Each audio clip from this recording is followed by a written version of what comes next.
dive into my story. So I'm Irene Karuga, the founder and CEO of Lamik Leasing Limited, a company I founded in 2022, really as what I would call a purpose vehicle. I felt that everything that had worked hard for all my life brought me to this stage. And as I go through my story, you'll realize why it became a defining moment for me and why I believe it's the next. It's a vehicle that God has chosen for me to be able to move forward in terms of my next step.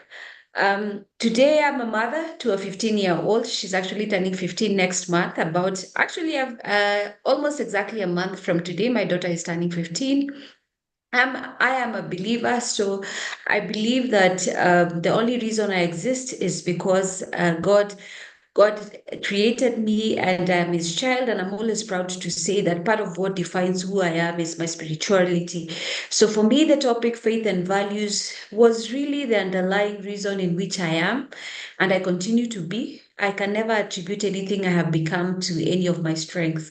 So I'll dive into my story and I'll share it based on what I would call, I picked up 5 buckets, if I may call them that, 5 buckets that I will say define certain aspects about me. So when I share the summary of my story at the end, you'll realize why those 5 buckets matter.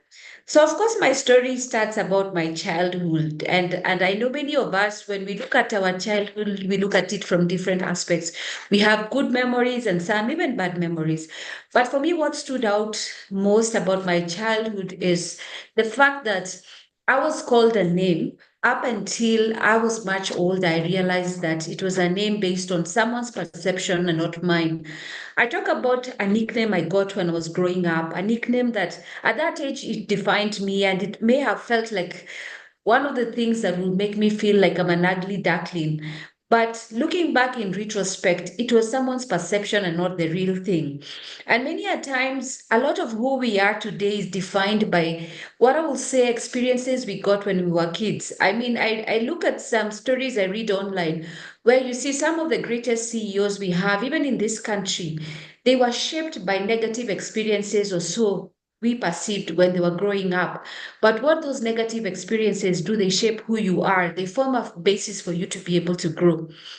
So for me, that particular nickname, and when I grew up and I realized one, the nicknames that people give us, and especially when they're perceived to be negative, more often than not, it is their perception about who we are. So today I'm proud to say I'm not piggy. I've never been piggy and I'll never be piggy.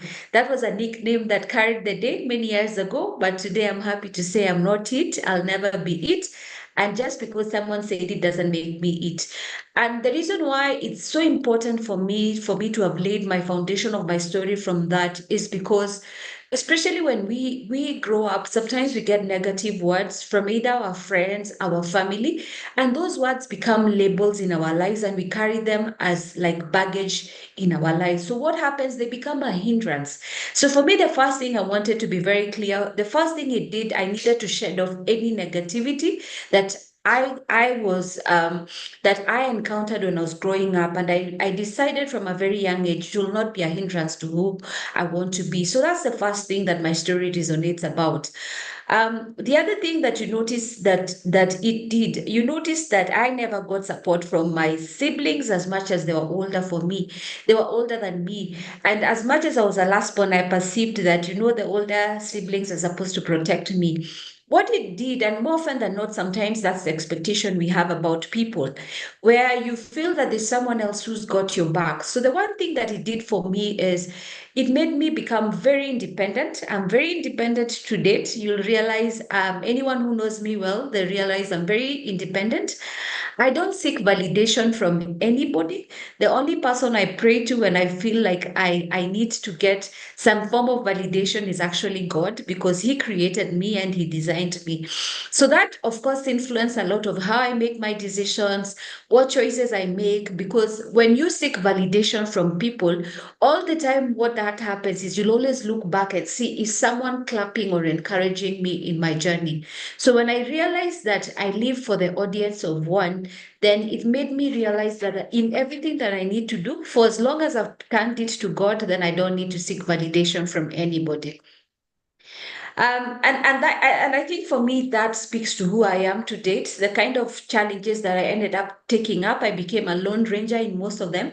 In my book, I allude to me being a lone ranger, and that has remained with me to date. I don't mind, and that's why today I discovered I'm an ambivert. I relate well with people, but I am also very comfortable in my personal space. So when I'm not doing what I love doing, I'm comfortable sitting at home and doing nothing, probably reading a book. So for me, that influenced also my personality, if I may call it that. And that is very important because more often than not, I know we have different personalities, and there are those people who derive their energy from associating with people. But for me, it was the other way around. Having not sought validation from anybody, it helped me in terms of making my decision. The other thing you notice about my childhood, I also talk about it being like a bully story, being taunted by kids and chasing them. At that point, it wasn't really funny when I was young. So for me, I felt that was a form of bullying. What that did, and especially when I grew up, number one, I can't stand bullies, and I learned how to stand up against bullies. And when I actually rose into leadership, I actually found myself in a scenario where I was bullied. But despite that particular experience, I made up my mind and I realized I will never be able to tolerate bullying, not in my personal life, not in my child's life, or anyone close to me. And the other thing that I can also attribute at that young age that I also learned, we always say knowledge is power. And part of the reason why I'm sharing my story today is really to inspire someone. Every time when we are told knowledge is power, I know there's always this saying, if you want to hide something, I don't know if it's for Kenyans or Africans, hide it in a book because we are not known to read. So really, one of the things I came to learn, the more knowledgeable I became, the easier it became for me to navigate many different scenarios. And today I can attribute reading and seeking knowledge. And that's why I call myself a continuous learner. That's one of the key foundations I laid at a very young age. I'm always willing to learn new things, checking out new aspects. And one of the things I came to learn, anytime you pick up information and read about it, when you have a conversation with someone, you'll always have something you can exchange. And that's part of how I made even very good connections that ended up helping me, even as I rose in my journey. So when I talk about my childhood, those are really the key things that I can speak about that influenced my rising journey. And I hope that they will inspire someone who's probably had some challenges even they were growing up. The second bucket I want to pick up is I talked about my high school. When I know many of us, when we were growing up, when we talked about Precious Blood, it was known to be one of the leading schools in the country. Today, I never considered Alliance or any of the national schools because PB was known. We used to call PB then. And one thing I learned when I joined to PB, as much as I felt I had done well and excelled when I was transitioning from primary to high school, I met the cream de la cream of what I would call academic excellence. I mean, very brilliant ladies who had even scored more. But one thing I was clear when I joined the school, I didn't measure myself against anybody. Because number one, the fact that I made it to that school, it meant I deserved to be there. So the first lesson I learned when I was in high school is every time you find yourself in a scenario where you're competing or you're with people who you feel are more brilliant than you, one thing, no, the fact that you're in that room, you deserve to be there. What that has done is to never ever try and compare my strength with somebody else. So I leveraged on what my strengths were from a very young age and to know that those strengths are what will really keep me going. The second thing that I can also talk about my high school is the fact that your race is only yours to win. So, for instance, when I prayed to God and I told God the kind of score I wanted, I was very specific in terms of the grading, the marks I wanted to achieve. The marks put me short of an A, yes. But the reality is, I was not trying to compete with the top student in the school. I was not trying to compete with anybody. I knew what my race was, and I was very clear I want this number of marks because I felt that they wanted to take me somewhere. Excuse me. And the reality is, sometimes we find ourselves in our rising journey. Excuse me, take some water.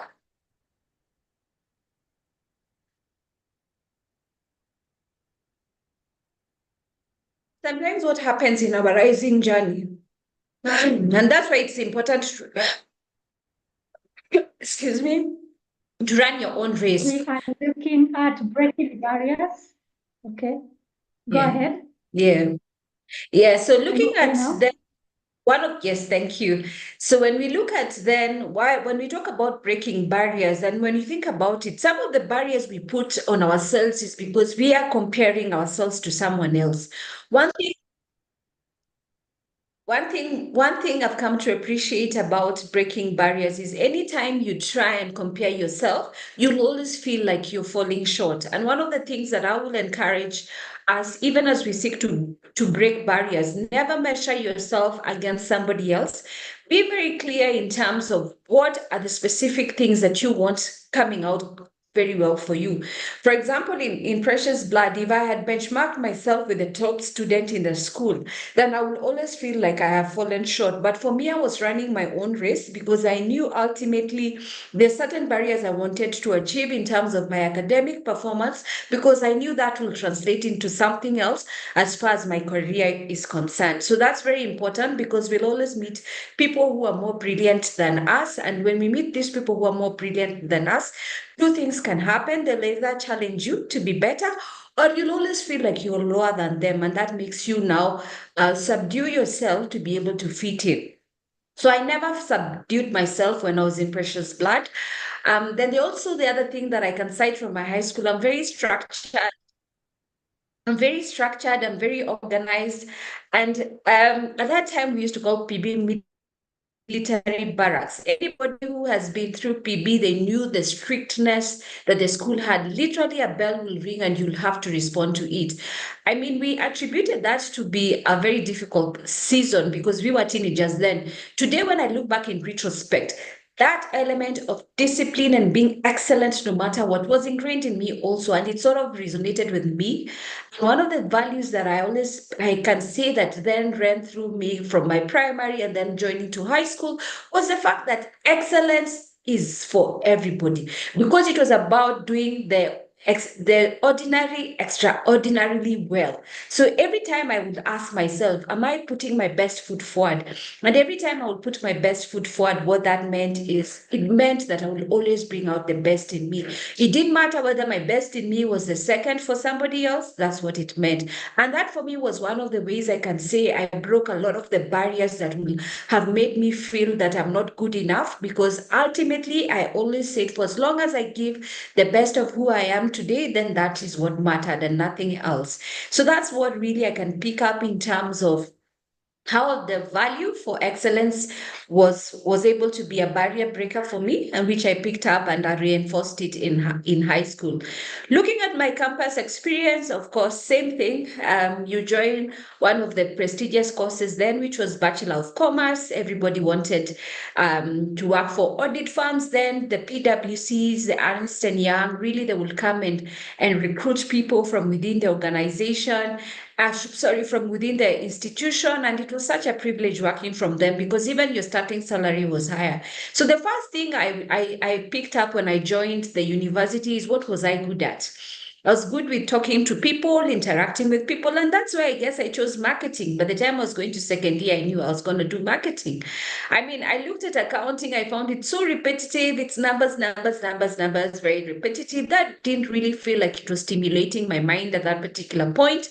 So I still chose to leverage on my strength. But I think one of the other experiences that I mentioned that I think I can pick up. Remember, I participated in a pageant when I was in campus. I mean, I participated when I was in first year, and I think when I was in third year. I mean, remember, some of the insecurities I still had as a child kept on cropping up. And by this time, I was already 18 years old. By the time I was going to campus. So some of the insecurities we have when we are growing up will always come up. But one of the things I came to learn, and even having participated in the pageant, was to address that insecurity once and for all. So I no longer felt like an ugly duckling. And for me, that stopped being a barrier, that I will never let any insecurity that I have about a negative experience that I've gone through. So what that did for me in terms of breaking the barrier, even at that young age, I knew that I would never let a setback hold me back in terms of jumping to the next level. And for me, that's one of the things that I really say is one of the attributes that I particularly really use. The other thing that I will say that then made sense to me in terms of the kind of values. I know in campus we come from different backgrounds. I remember when I joined campus, unfortunately, as an ex-Piberian, one of the things that was not very good about ex-Piberian, having come from a very strict environment, everybody used to say Piberians get to campus and they go rowdy. And when they go rowdy, it meant everybody was really watching to see how you will fall. But one of the things that I can comfortably say that really helped me grow, and I should mention, is the fact that the values that I had built from the time I was young helped me stand strong. So, for example, when it came to indulging, one of the things I can tell you, especially on the on the relationship front, I know it's not in my story, but it's good to share it, especially because some of our readers are young women and they're wondering how do they navigate things like relationships. I remember my mother put the fear of men in my heart when I was young. One day, a young man came and knocked our gate. And when he knocked our gate, he wanted to come and see me, I think, because of homework. My mother opened the door with a Kikuyu accent and said, Unafikiria hii ni nyumba ya parking girls. Slammed the gate on his face. So for me, that particular aspect made me know some relationships are not wanted, and especially if they might lead to unplanned pregnancy. That was one of the things that I knew. So even having come from PB, one of the values I knew is if I'm going to enter into a relationship that is likely to put me into problems in terms of unplanned pregnancies and all that, that for me was one of the things that I can actually look back and say some of the values I picked up when I was growing up. I could never forget that scene that played out. And the reason why I mentioned about my mother is because you notice she was also instrumental when she took me to her office. So she's one of the people who has been a pillar in my life. So even as I pick up the values and some of the people who I can attribute to my success, my mother was one of the pillars. And that's where the campus experience really mattered. The other things that I can say in terms of my campus experience, and also when it came to values, um, people say, show me your friends, and I'll tell you who you are. Yeah, show me your friends and I'll tell you who you are. So when you look at some of the friends that you interact with, the kind of networks you build, are they good networks that then help you grow? So I was very intentional in my choice of friends. I used to look at people who will influence me positively and not negatively, because sometimes we associate with people who just want to hang out with you when it's fun, but they don't necessarily want to encourage you in terms of your career growth. So part of how my values so how part of my values influenced me was the choice of friends, because they influenced the kind of friends that I picked up along the way and how those friends then will resonate with me. And that's now from campus. Then the other thing that people underestimate, and this would be mainly people who are still in college or even people who are currently working, build networks for people who you know they will add value. Sometimes, especially when you start rising, one of the things we try and do, we try and associate with people who are lower than us because we feel we want to be like the queen or the king in the club. But I always used to want to associate with people who are smarter than me, who are more ambitious than me, because what they will do is they will challenge us. You know, we say iron sharpens iron. So the more brilliant people you hang out with, the much it actually ends up reinforcing what you want to do, challenge you to become better, not mainly from a competitive perspective, but really to aspire to be better. And that's one of the things that I would say I picked up in terms of value. So one of the biggest buckets that I want to talk about today is career. The reason why I talked about my background growing up is really because it was setting the preamble of how then I chose my career.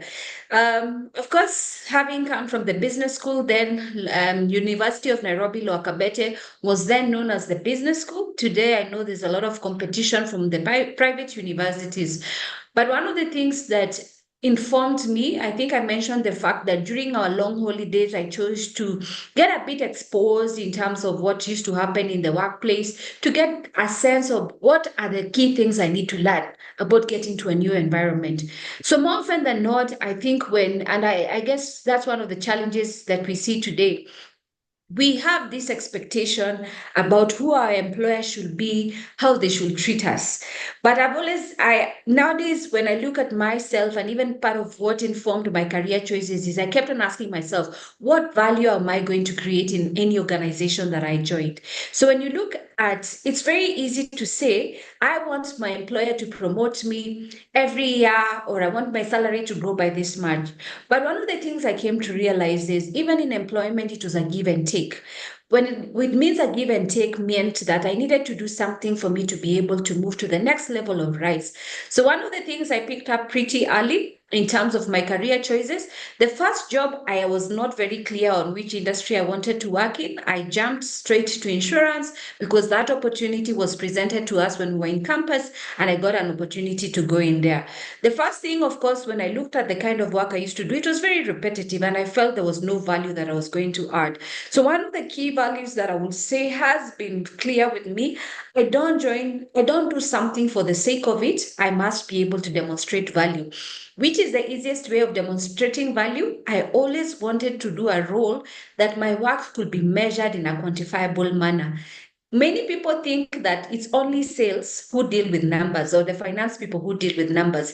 But one of the things I made very clear is if I'm able to be measured with something that will be quantifiable, it becomes easy. Because for as long as you do something that is measurable, then there's no subjectivity when it came to your assessment. So that's one of the things that influenced my career decision. And then one of the other things that I would say is important, I always used to ask myself, how can I solve the problem that is in front of me in a way that I become so good at it, such that by the time I leave, there'll be nothing else I can do beyond that. Remember the same value of excellence everywhere, doing the ordinary extraordinarily well.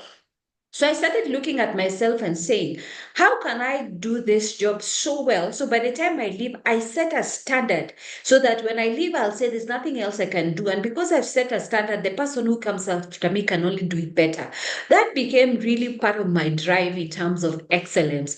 And that what that did is within a very short time, I was able to earn two promotions very quickly. And that's part of how I rose. But remember also something, when I started my career, I also mentioned the fact that I wanted to become an entrepreneur.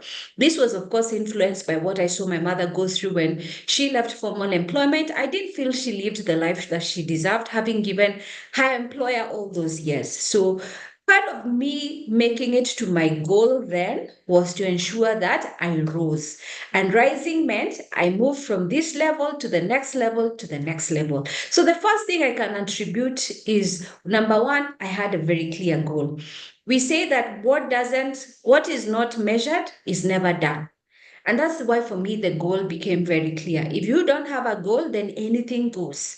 And because for me, it wasn't anything goes, I needed to know that everything I do is helping me achieve my goal. So that's one of the things that I was also able to attribute. The second thing I can say in terms of my values, I'm always very clear about who is my audience. Who am I speaking to?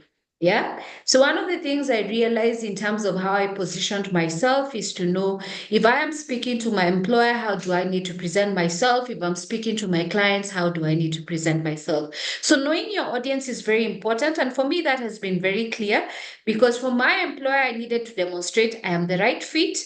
I am able to create value for the organization. And for the customer, likewise, I was showing that our organization is going to fulfill what they need and we are the right fit. So because of knowing my audience, I was able to package my messaging differently to the different people that I used to deal with. And that's part of the reason how I continuously reinforced the issue of excellence in everything that I did.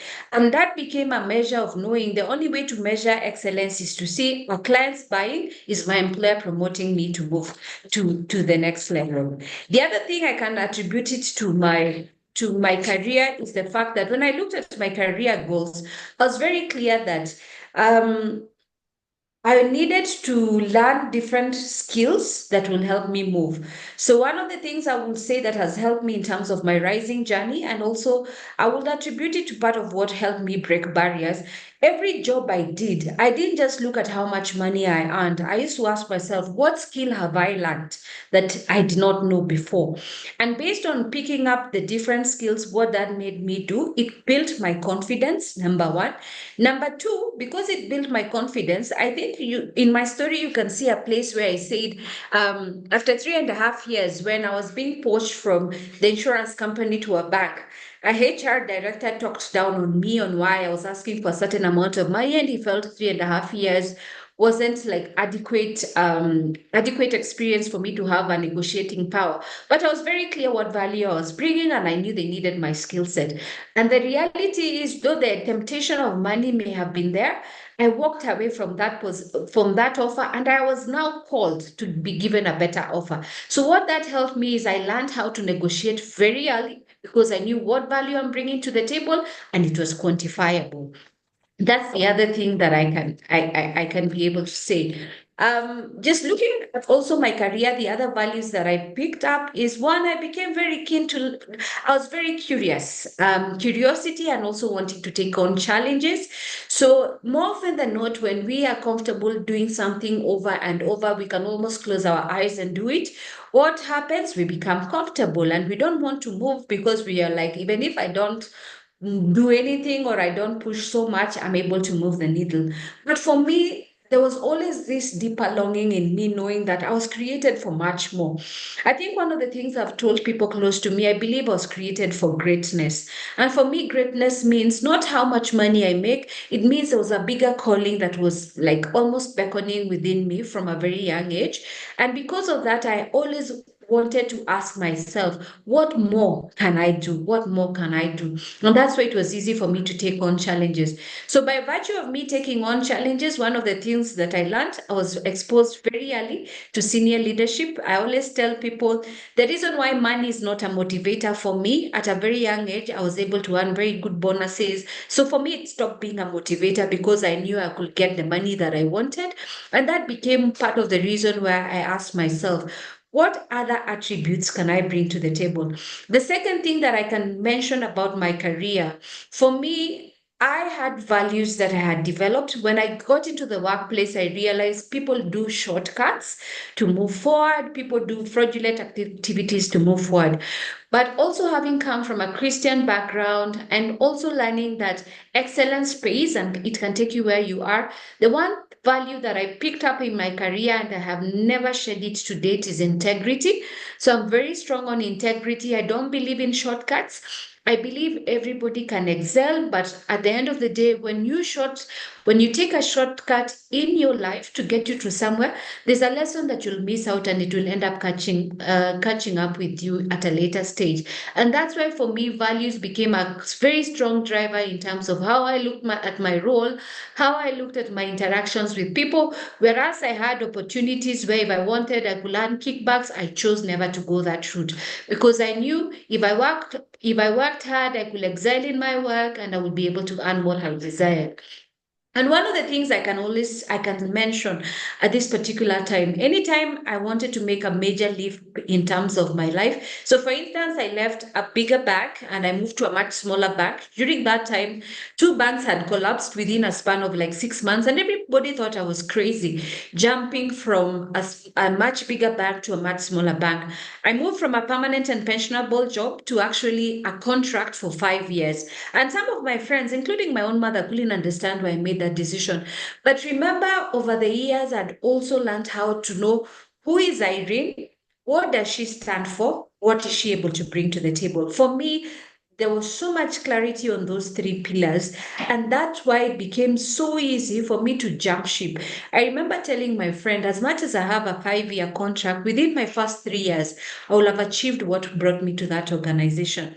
And sure enough, I am glad that was one of the best decisions I actually made in my career because it is that jump that gave me the opportunity, one, to set up a business from scratch and setting up a business that then many years later will come and resonate to what then is the reason why I was created, helping small and medium enterprises. And I always say, if I never made that move and I was comfortable working for much bigger organization, I will never have known who Irene is. And one of the things that also stands out for me, especially in making that jump and eventually transitioning to an entrepreneur, Irene as a brand had certain values that were attached to it. So that meant when I jumped from a bigger organization to a smaller organization, I had customers who I used to deal with in the bigger organization pursuing me. And they knew very well I had moved to a much smaller organization. Why? My values became an element for me to build my trust and credibility with many of the stakeholders I dealt with. So for me, the reason why I say values were part of the reason I broke a lot of the barriers that I encountered in rising in my professional life is because today, if we talk about Irene, there are certain attributes that stand out for me. And just talking more of a personal experience, I've had scenarios, for instance, where people would have approached me to do something that was not like legit or straightforward. And more often than not, without mincing my words, I will make it very clear. This is not how I operate, and because I believe there are better ways of doing this thing. And for me, I laid that foundation from a very, very early age, and especially in my career, given that I was in financial services sector, there's a lot of allure of easy money that you can be able to get. But I'm because of having that true value, customers got to trust me as Irene and not necessarily the organization I represented.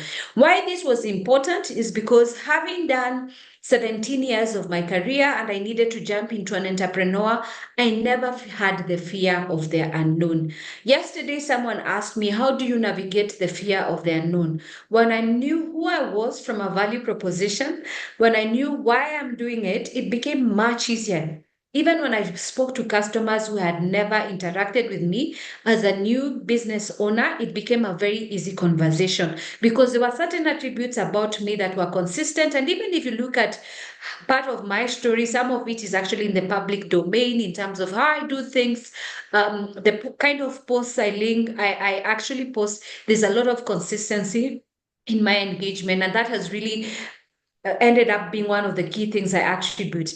But finally, one of the things I will talk about, and especially moving to my entrepreneurship, when I got to C-suite level, by there I achieved the goal that I wanted to achieve when I started my career.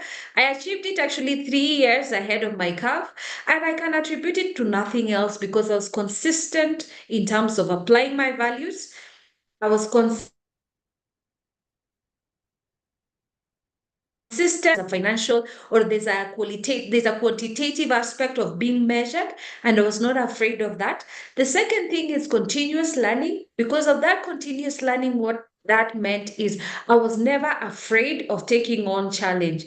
But one of the things I can say, having done all that, I got my first biggest test in terms of integrity, and I think I alluded to it in my book, but I was able to stand. And after that particular episode, I remember when I took a sojourn, I went to Champagne Ridge. It's a very nice, beautiful place where you're able to see the sunset. And it's that time when I asked God, I have all this experience, I have made this level of money. Of course, I could have made more.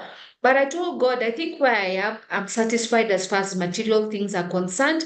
And I told God, I want to know what my purpose is. That was a very clear question I asked God through prayer. And through that, one of the things I knew is one, whatever I needed to do was going to be tied to the experience I had gained. I think what was interesting, I studied marketing. I found myself in financial services for the last 18 years. It was not, and as much as I hated accounting and finance in campus, it became the area that I truly enjoyed. And then when I look back at my career, what gave me more satisfaction wasn't the time when I met all my targets and good bonuses. It was really a time when I encouraged someone either to do something about their skill or encourage them on how they work, and they got promoted. And a lot of those people will come back later and tell me, you're my role model, you're my role model. But I could never really pinpoint any specific thing I did. Was sometimes it could just be as simple as a word to them. So when I made that prayer and I told God I wanted to know what my purpose is, what was laid in my spirit is the fact that one, I was gonna use the experience that I had gained over the years. Then number two, whatever I needed to do was to help other people. And that's what really birthed my entrepreneurship journey. And that's why when you look at the end of my story, I talk about part of why I was created was supposed to help a certain group of people, in this case, what I would call SMEs. And the giant they needed to slay, I needed to help them navigate it. Why? Because even in my career, I was able to navigate it. And sure enough, 2 years of being an entrepreneurship in that particular space, starting out as one of them, I have encountered real challenges that businesses face. And that's why I know that that is the area in which I have been called. And I'm confident through the grace of God and the values that I have built that I'm going to break that particular barrier. And me writing my story and also ending it actually with that particular goal is the fact that, remember, I always start with my end in mind. Because when I start with my end in mind, it means that no matter how tough the path will be, I know where my journey ends. And really, that's what my story is all about. And for me, what I can say when I look back, everything that I had put my heart to and I trusted God to help me achieve, I achieved it before time. So for me, really, my story about faith and values, that's what has been consistent in my growth. And I can say today, Irene is really a reflection of that journey. It's always a continuous process. And what I love about the title of the book, How We Rise, it means it never stopped. So I wouldn't, it's not how we rose, it's how we rise, meaning it's a continuous process. Have I reached my ultimate level of rising? The answer is no. How will I know I've reached my ultimate place is when I get my victor's crown saying, well done, good and faithful servant. And for me, that is what true rising is. So thank you so much. That's really my story and how I've applied faith and values in my growth. Wow. The story is both interesting and very inspirational. Thank you for sharing so authentically. I'm listening to your story, and I've also had an opportunity to read your chapter. And I'm looking at where you're coming from as a young girl, and people are making fun of you because you're chubby. And I like the way you started by just, reaffirming yourself that you've never been what they called you, you are not what they called you, and you'll never be what they called you. We realize that we have many women still struggling with some of their childhood experiences. Some of us, or some of them, really went through tough situations when they were young. Suppose you get to interact with such a woman who probably in their childhood went through an experience not necessarily the same as yours, could be something worse or slightly less than what you went through. And up to date, maybe they're in their 30s, close to 40, and still, stuck in their past experience. What piece of advice would you give to such a person? What strategies can they put in place to be able to overcome and rise above that? Thank you, Dottie, for that really good question. And as you rightfully said, a lot of people today are struggling with a lot of the insecurities. The first thing I came to learn is more often than not, when you get those negative experiences, go back and do a self-examination in terms of who you are. One of the things I love doing, and it has helped me, is every time you feel like you're not good enough or there's a negative experience that keeps on coming over and over again, write it down. And I came to learn that writing a lot of the things that make us feel inadequate or have a negative connotation to us, the first thing is first admitting it has a negative effect on you. In fact, one of the things I called it's a deep embedded pain that may be able to eat you up, and you may not necessarily be able to know until it projects. And more often than not, you realize some of it ends up projecting probably when you're older. So the first thing I did is, one, admitting the fact that that thing is actually an issue. That's the first area, because I always say anytime you want to be healed of something is admitting that it is a challenge to you. Every time you deny it, it means it's not. The reason why today I say I'm not all those things, because I dealt with it. I admitted that it hurt me then, but then, until I wrote my story, so that even other people who said it read it, is when they realized maybe they would not have thought they hurt me. But because I wrote it and I said it, that was the first thing of accepting it hurt me. Once you accept that that negative experience is affecting you, the second thing is ask yourself, is it really true? about you. For me, what it meant is I went and took a photo of when I was young and I compared it. I wasn't those things they said. So look at those things that people call you. So for instance, some of the negative things you'll hear, oh, you're stupid, or I don't know you what and what. You know, a lot of these negative words you hear. Go and ask yourself, when someone calls you they're stupid, what are they measuring you against?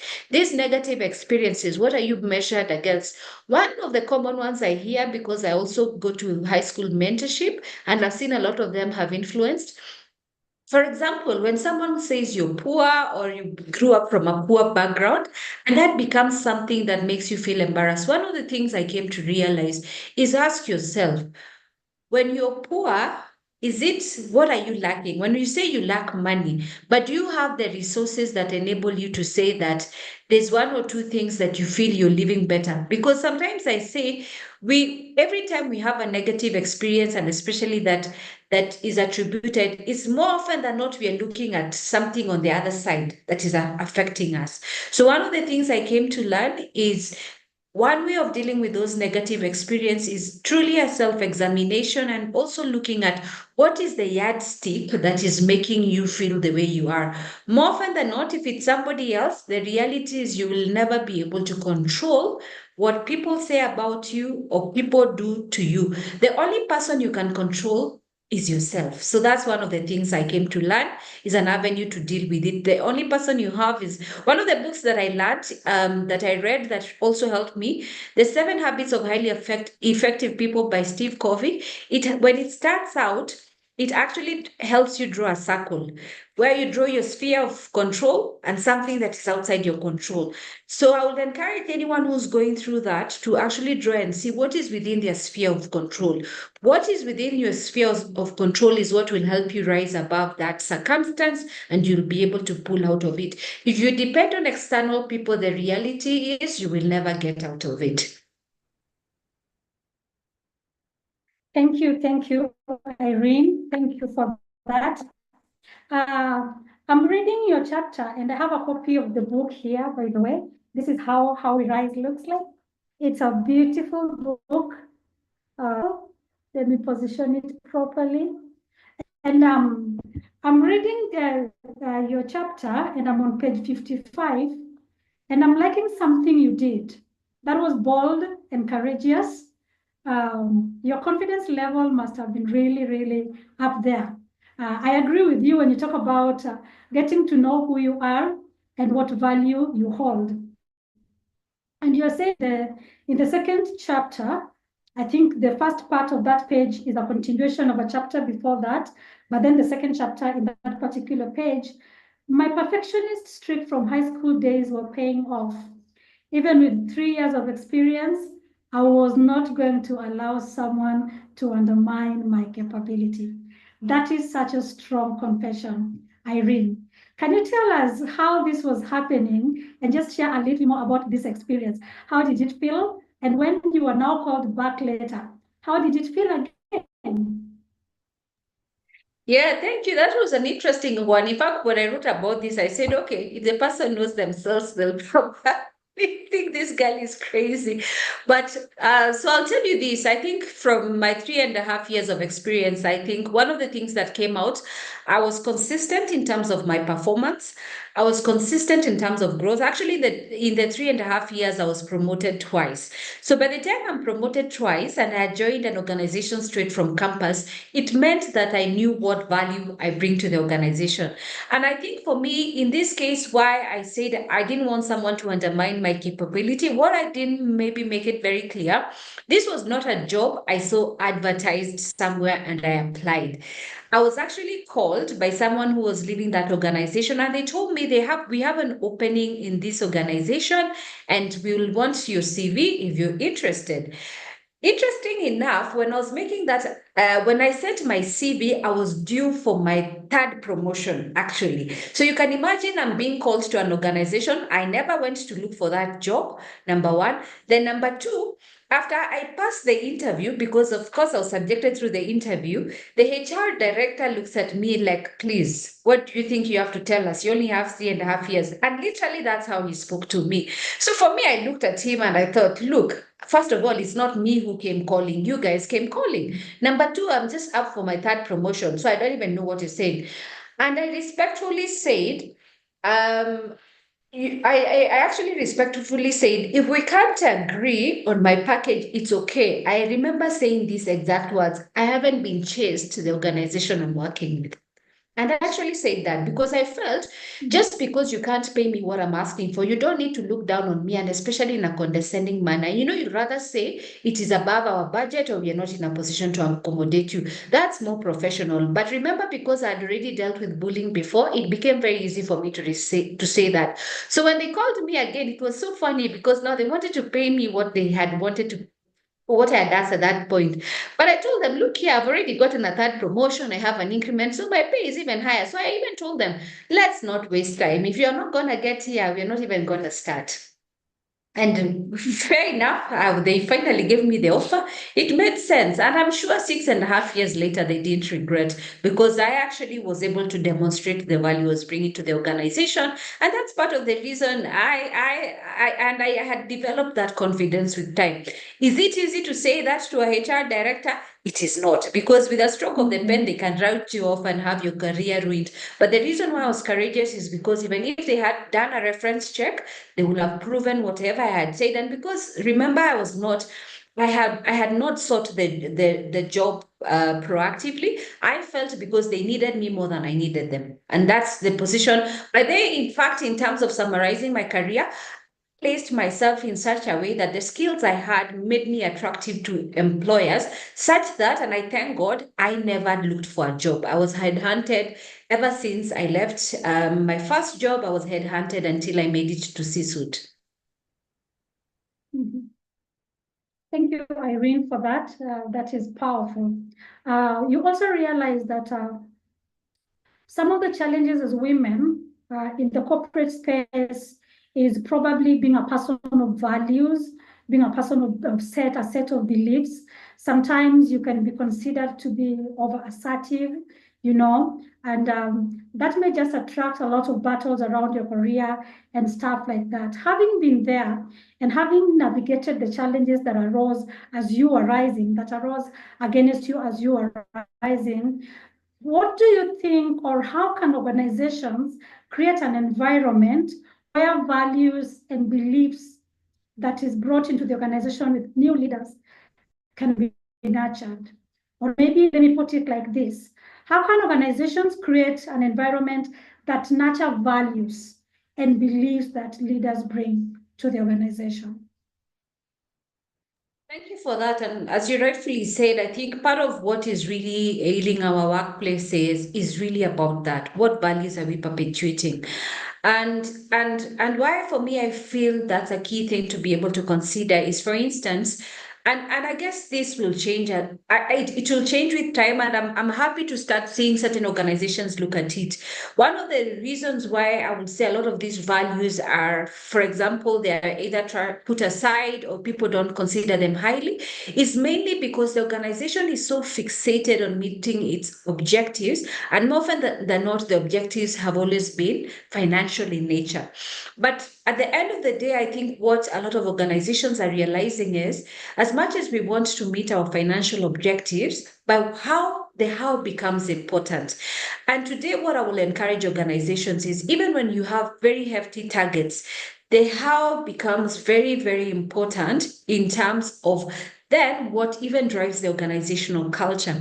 Let me use an example of the first place where really I saw a very good use of values that helped and drove a performance culture. At NIC then, and this I can actually say it because many people who were there then, I joined the organization when I think there was a transition in terms of the CEO. Then the former cabinet secretary was the CEO. He actually he mandated to bring in a performance culture within the organization. But one of the things he did in terms of driving the performance culture is, he negotiated with the board such that out of every financial performance of the organization. For as long as the business meets its budget, there was a 10% that will be given to staff as bonus. And one of the things that was a commitment he made to the board, and he made that commitment to staff. So that's the first thing. He laid the foundation. But number two, the other thing that he did, he became true to that word, such that when the performance was driven properly, people were compensated for it. And because of that, as much as there was pressure to deliver numbers, people did it the right way. So there was a performance culture that was ingrained there. But performance did not mean compromising your integrity, because there are certain other attributes that were brought in. The other thing that I can say that will help in terms of driving value, whereas today we have goals that focus on financial numbers, many organizations today are also looking at qualitative qualities. So, for instance, you cannot make a good leader if you're not good in managing people, because some leaders are very abrasive and they will knock everybody's head to achieve their objectives. And that's the other way in which organizations can. And then lastly, and this is something that I can say has also helped me even as I'm looking to achieve much bigger objectives. I always say, always drive collaboration over competition. Collaboration means that anytime you bring in a leader, let them be held accountable for the total sum of their team and not them as a single unit. Because if their team succeeds, they will succeed. And I think that's one of the things I've not seen in many organizations. And that is the reason why you'll have leaders who knock on everybody, such that when they come out of leadership, they have no friends, they have nobody who wants to be associated with them. I think that's one of the other things that you mentioned. The other thing that I can say specifically to women, yeah, I grew up, or rather, I rose in my career with very few women as I rose in my leadership journey, especially given that I'm in financial services, then the quantum became lower and lower. What was interesting, no woman supported my growth. They always used to ensure, cut off her feet, cut off her legs. But the reality is, the fewer you are at the top, you realize it becomes difficult to now bring in those conversations of saying, can we not just look at the numbers? Can we have a humane side to things? And I think statistics have shown that when there's a good blend between numbers and humanity, then at the end of the day, the organization meets its objectives. And I think that's one of the ways in which even HR people can consider in terms of driving the right behavior to help organizations rise without using your humanity.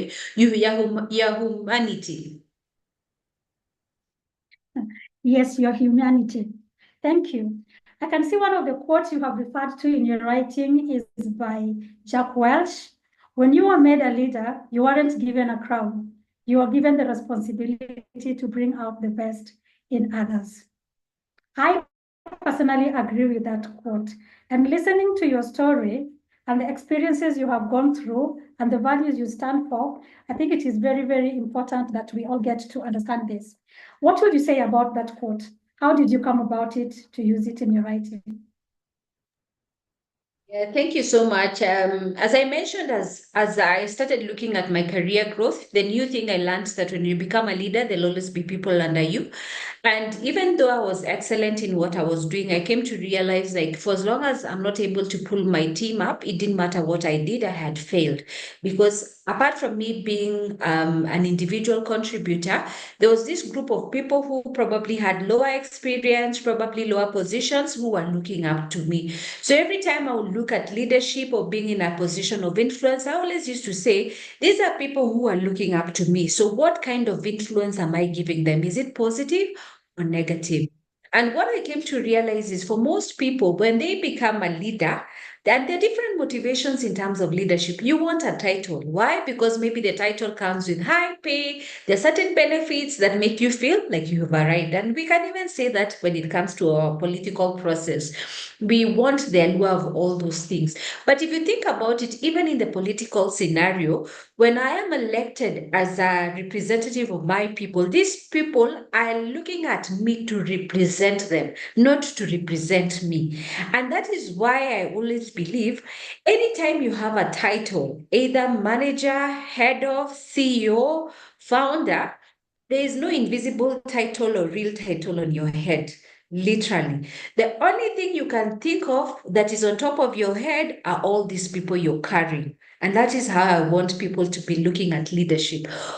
These people you're carrying are the ones who are really making you get to where you are. So if you drop them, then you have no crown to your head, no matter what title you have. And that particular title, that particular quote resonated with me so much from the time I rose to a head of department to a time I rose to be a CEO. Why? Because I knew if the organization failed, then these people will end up losing their jobs. They probably had families. There were a lot of dependencies, and they were looking at me to give them guidance. And that is why I said from the get-go, my success will only be true success when I bring out everybody who is under me to make them better people, give them a better opportunity. And that is why that crown will stop being about Irene. It will be now my crown is all those people. And that became now part of what influenced how I will, for example, lead my team, how I will engage with people who I feel. Any person who I've worked with as a team leader, I've always been, for lack of a better word, their buffer. Even if we did wrong as an organization, I never threw any of my team members under the bus. I never exposed them. I was literally actually the shield that will protect them. Because today you can imagine exposing your team when they are looking up to you, they will never trust you. And because I was very keen on values, and trust was also one of the values that I held up to, credibility, I made sure I stood up with those things no matter what happened in any organization I led. Powerful. Thank you for that.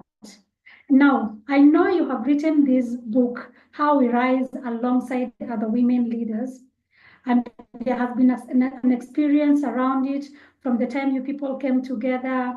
You wrote the book together, and the book was launched. It is now out there in the hands of people, creating impact, transforming lives, and allow me just to say, probably changing destinies. Has there been any change in your leadership experience? Has there been any influence? Has there been any influence from you being part of this great collaborative writing in your personal life and leadership? Okay, so thank you for that. I think one of the things that I really loved about being part of this project is, as I mentioned to you, I never had any women influencing my career growth. So the fact that 12 women could come together and share their journeys, for me, that was really an awesome time to actually imagine the fact that probably the story is changing. Many women are realizing even if we rise to leadership and we are not able to support others, then at the end of the day, that particular aspect will not help many women come up and develop the confidence. So from a personal level, I felt very encouraged. And what that has done, especially now that I've become an entrepreneur, I'm very intentional in supporting women. If I get an opportunity where I know there's a place where women can get value for themselves, I'm very quick to encourage them, because at the end of the day, I know that it makes a big difference to them in terms of how they move up to the next level. I know the importance of opening doors for somebody else. That one, I'll be honest with you. So I'm very, very intentional in terms of opening doors for more women. That's more or less, I will say, at a personal level. I think the second question you asked, from a leadership perspective, the second part Yes. was from a leadership Your perspective, personal I life think. and Uh-huh. Okay. So I think from a personal life your is, as I mentioned, that as a leader today, I think what has happened is to always look at how can I influence many more people from rising up. So for example, you notice today I mentioned I mentor. My mentorship is specifically to girls' schools, because I believe that my experience started being shaped from a young age. I believe we start laying the foundation at a young age, it will start influencing even how these women are going to behave when they get to the corporate space. So I will say I've been very intentional now moving forward. And every time, even when I feel, and I will say why for me this is a very good book, because you can continuously read it and apply lessons. I actually carry it with a marker where I'm able to highlight certain aspects that I want to continuously use them. So for me, I will say it's become like a guidebook. And today, if a woman doesn't really know what to do, it's a book that I can easily give to someone, because if it's not just my experience, I can be able to pick up some of the other experiences from the other ladies and be able to share with them.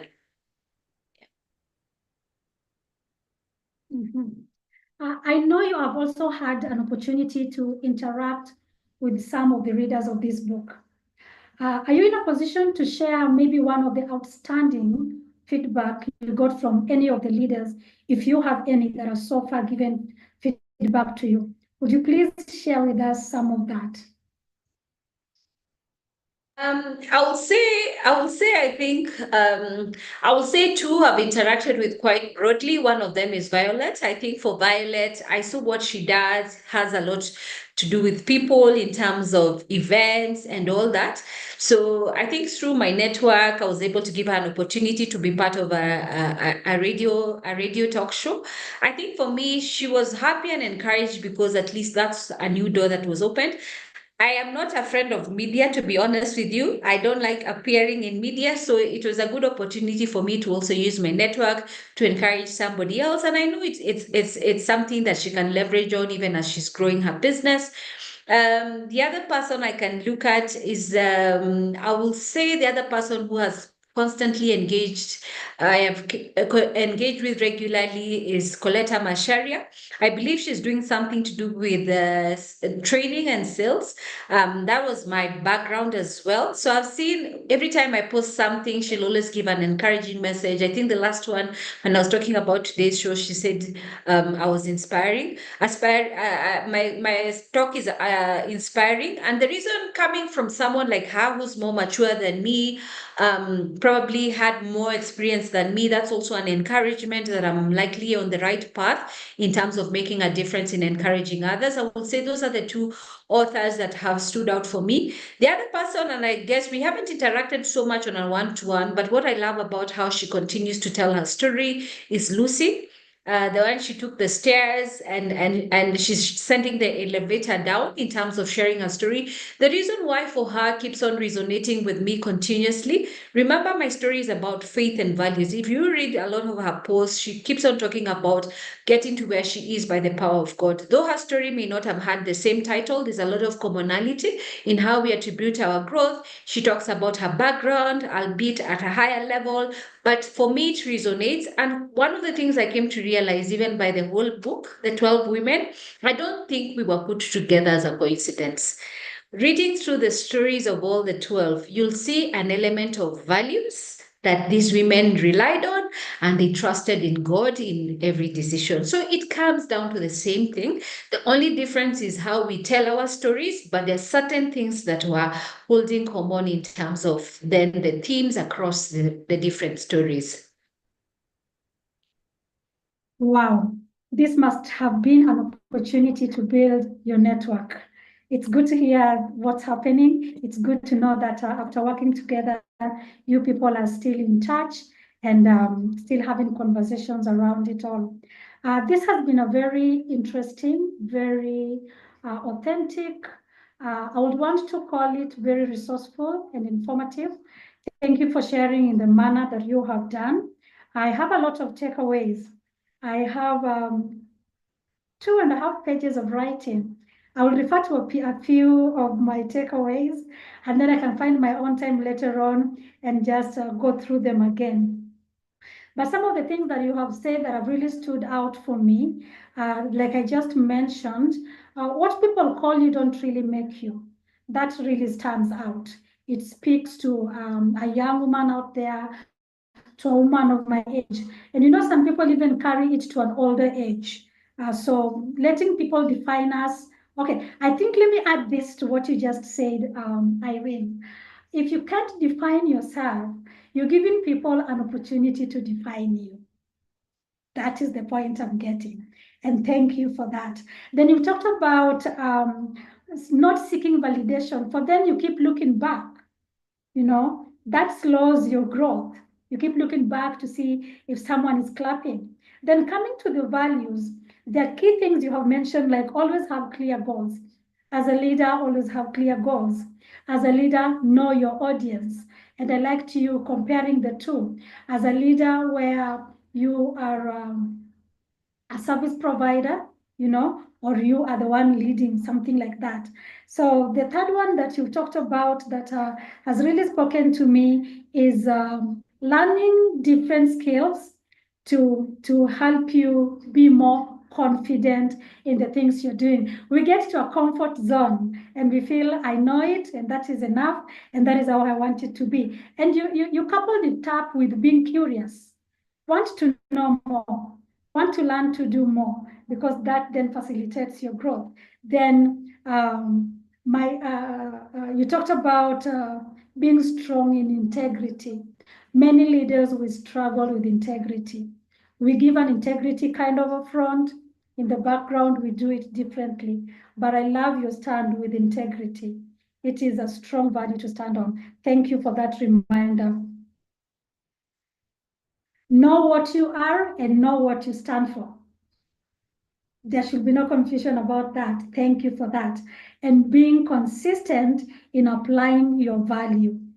Don't make it seasonal. Don't make it on and off. That is the message I am getting. And then continue learning. This is just but a few of the many things that I have learned from today's conversation. Again, allow me to say that it has been very authentic, and we appreciate that you have shared so authentically. And I know someone that has been in here, we've had some people join in, that someone has been impacted, and even those who will get to watch it later will experience the very thing we have experienced. Thank you so much for making time to be part of this conversation today. Irene, we continue to and celebrate you together with the other women that you have co-authored the book with. I also want to give a very special thanks to the Zion team. I'm here on the screen, but behind the people who work around make things work like they do. And how can I not forget to say, thank you to the founder of Zion Publishers, who is also the he for she Village project, under which How We Rise Volume 1, authored Mr. Dooso Radido. Personally, my name is Dottie Achieng. I've had the privilege to be part of this conversation as the moderator, and it has been a good experience. To everyone who has joined today, you made this possible. To everyone who will watch it later, we also appreciate you in advance. Thank you, everyone, for making this possible. And at this point, we bring down the curtains of this gathering. Asanteni sana, and good evening to everyone. Bye. Thank you.